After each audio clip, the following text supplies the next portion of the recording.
brothers and sisters in Christ Jesus, the topic that today we are going to reflect upon is Holy Spirit and the Church. The Holy Spirit and the era of the Church. Pope St. John Paul II has brought out a beautiful encyclical on the Holy Spirit, Dominum et Vivificandum. In that he tells me about many aspects of the Holy Spirit, and also he speaks about the Holy Spirit and the Church. On the day of Pentecost, the Holy Spirit was sent to sanctify the Church forever, so that believers might have access to the Father through Christ in one Spirit. We read in the letter to St. Paul's letter to the Ephesians, chapter 2, verse 18, it is through Christ that all of us, Jews and Gentiles, are able to come in the one Spirit into the presence of the Father. This event constitutes the definitive manifestation of what had already been accomplished in the same upper room on Easter Sunday. The risen Christ came and brought to the apostles the Holy Spirit. He gave the Holy Spirit to them. The doors being shut, he is saying, receive the Holy Spirit. Later on the day of Pentecost, the doors of the upper room are opened and the apostles emerged bearing witness to Christ in the power of the Holy Spirit. The Second Vatican Council had said, doubtless the Holy Spirit was already at work in the world before Christ was glorified. Yet, on the day of Pentecost, the Church was publicly revealed to the multitude. The era of the Church began with the coming of the Holy Spirit on the apostles gathered in the upper room in Jerusalem together with Mary, the Lord's mother. Acts chapter 1 verse 14. The Acts of the Apostles speaks about the Pentecost, the birth of the Church at length and in many passages.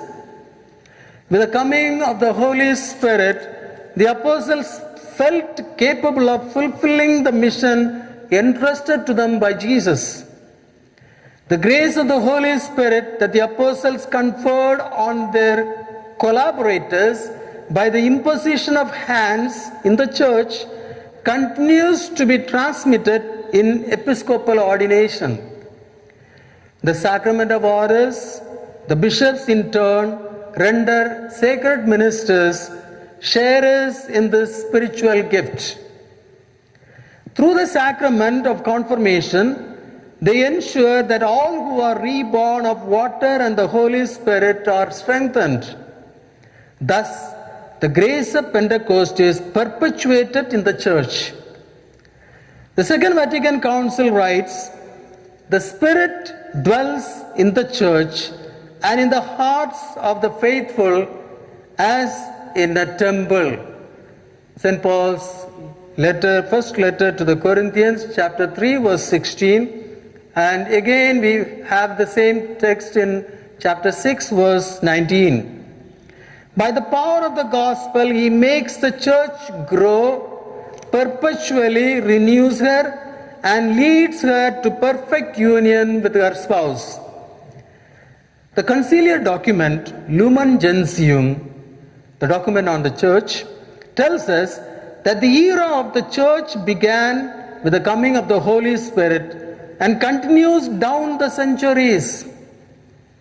The Second Vatican Council was, in a special way, ecclesiological and essentially pneumatological. So the church was born at Pentecost. Acts chapter 2, verse 1 to 4, we read, when the day of Pentecost came, all the believers were gathered together in one place. Suddenly there was a noise from the sky, which sounded like a strong wind blowing, and it filled the house where they were sitting. Then they saw what looked like a tongues of fire, which spread out and touched each person there. They were all filled with the Holy Spirit and began to talk in other languages as the Spirit enabled them to speak. So we come to know, suppose a child is born. The woman is taken to the delivery room and all the others relations have to stand outside. But the moment they hear the cry of the child from the delivery room, though they don't see, they immediately conclude, oh, the child is born. Similarly, we come to know the church is born in the upper room when we heard the people praying and speaking in tongues.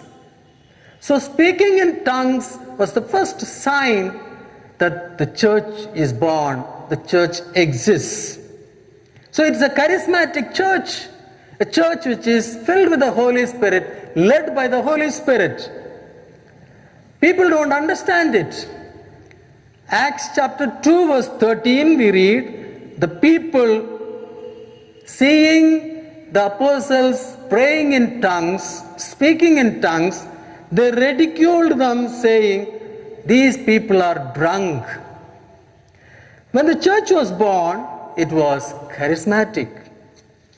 By the outpouring of the Holy Spirit, in the early church, the apostolic times, we hear a lot of miracles taking place. See how the apostles go around performing miracles, how Peter and John at the beautiful gate making the lame to walk, how Peter later on raising the dead, Tabitha, how Peter cures that paralytic for 6 years, Aeneas. So a lot of miracles taking place at the early church because it was a charismatic church. Lot of charisms were being worked. Lot of healings were performed. And this all took place by the power of the Holy Spirit. During the 2nd century, there is some change taking place. The church is growing through all these signs and wonders which is being performed by the power of the Holy Spirit. So it is the Holy Spirit that is active in the church. It is the Holy Spirit that is taking the church ahead. So the Holy Spirit in the church. So during the 2nd century, what happens is a priest by name Montanus, kind of a prophet, priest, he founded Montanism, which stressed the charismatic aspect of the church at the neglect and denial of the hierarchical church. So he went ahead to insist so much on the charismatic aspect of the church. And he failed to listen to the hierarchy, the leaders in the church. And as a result, the hierarchy became cautious and they started putting restrictions towards the charismatic expressions. So they started controlling the charismatic aspect of the church. With that, at the 3rd century, when Emperor Constantine becomes the emperor, he makes the religion, Christianity as a state religion, persecutions are ended, people become complacent, and that time the fervor to evangelize comes down. The church, which was a movement, now becomes under Emperor Constantine an institution. And together with that, before only adult baptisms were allowed. People who really were convinced of the faith were baptized. But now the church became an institution. Child baptism is introduced. So as a result, people were simply baptized even if they didn't have faith. But still, in spite of all this, many persons, institutions remained charismatic, remained under the power of the Spirit. The Spirit always was active in the church. The popes exhorted the people to pray for a new Pentecost. The Pentecostalism that is today we witness, even that is the effect of the prayer of the Catholic Church. Blessed Elena Gaura, the foundress of the Holy Spirit's Sisters Congregation, wrote 12 letters to Pope Leo XIII, asking him and to encourage the charismatic dimension, saying that the Pentecost is an ongoing process. As a result, Pope Leo XIII, the Pope of the Holy Spirit, introduced the Pentecost Novena. Since the novena was not properly followed, not prayed, the Pope issued an encyclical in 1897, Divino Illud Munus, insisting everyone to pray the novena. On the 1st of January 1901, the Church officially sang the beautiful hymn to the Holy Spirit, Veni Creator Spiritus. The first spark came out in the little girl called Agnes of Bethel College, Kansas, in the United States. She began to speak in tongues. She was a Pentecostal. Again in 1907, we have the beginning of the classical Pentecostalism. On the 25th of January 1959, Pope John the 23rd, is a saint, announces the convocation of the Second Vatican Council, calling it an aggiornamento. He officially gave a prayer and opened the Second Vatican Council in 1961. And the prayer that he gave was, Lord, renew in this day your wonders among us as by a new Pentecost. And the church prayed this prayer from 1961 to 1965.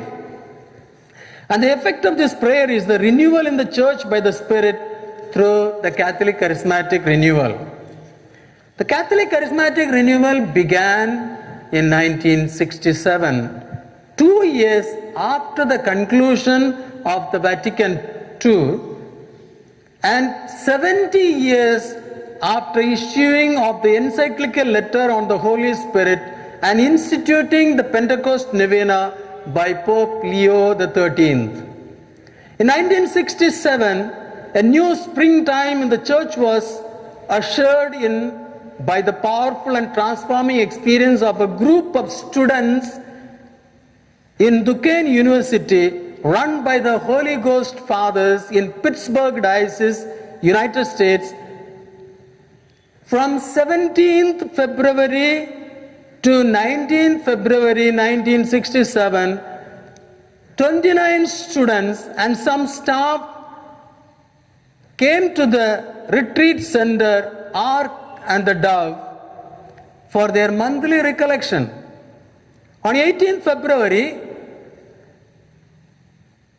that was a Saturday, after the supper, all these 29 people went to the chapel and started praying. 2 of them prayed over them, and all the participants began to speak in tongues till 3 o'clock in the morning. They did not know how the time went. Then it began to spread in the whole of United States.